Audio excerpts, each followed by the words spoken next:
రక్తం తక్కువ ఉంది మా వైఫ్కి, నెలసరి ఆగిపోయింది మేడం, చాలా ఇర్రెగ్యులర్గా వచ్చింది, రక్తం ఎక్కువ అవుతే అన్నీ మంచిగా అయిపోతుంది అని ఇన్నోసెంట్గా అంటున్నారు హస్బెండ్.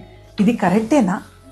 ఐడియల్గా ఇండియన్ స్టాండర్డ్లో హిమోగ్లోబిన్ అనేది ఆల్మోస్ట్ 10 to 12 mg/dL ఉంటే నార్మలే అనమాట. మైల్డ్గా రక్తం తక్కువ ఉంటే యూజువల్గా ఇరిటేషన్ అవన్నీ ఉంటాయి, నెలసరి ఇర్రెగ్యులర్ కాదు. అదే చాలా తక్కువ హిమోగ్లోబిన్ అంటే మోర్ దెన్ నెలసరి వాళ్ళకి అదర్ ప్రాబ్లమ్స్ ఉంటాయి. ఏమి ప్రాబ్లమ్స్ ఉంటాయి?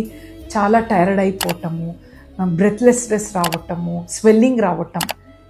నెలసరి ఇర్రెగ్యులర్ అనేది రక్తం ఎంత తక్కువ అంటే ఆల్మోస్ట్ ఓన్లీ 5% ఇర్రెగ్యులర్ అవుతుంది నెలసరి. బట్ యాక్చువల్ నెలసరి ఇర్రెగ్యులర్ అవ్వటానికి కారణాలు హార్మోన్ ఇంబ్యాలెన్స్ ఎక్కువ. ఏ హార్మోన్స్? ఫస్ట్ ప్రొలాక్టిన్ అని మిల్క్ హార్మోన్ అంటారు, అది ఎక్కువ ఉంటే నెలసరి ఇర్రెగ్యులర్ అవ్వచ్చు. అండాశయం తక్కువ ఉంటే నెలసరి ఇర్రెగ్యులర్ అవ్వచ్చు. పాలిసిస్టిక్ ఓవరీ హార్మోన్స్ హై ఉంటుంది ఇక్కడ, LH, వాళ్ళకు కూడా నెలసరి ఇర్రెగ్యులర్ అవ్వచ్చు. బెటర్ ఒక స్కాన్ చేసుకోవటం, దాంట్లో మనకు తెలుస్తుంది అనమాట ప్రాబ్లం ఏంటి అని. రక్తం తక్కువ వల్ల ఓన్లీ 5% లేడీస్కి ఇర్రెగ్యులర్ అవుతుంది.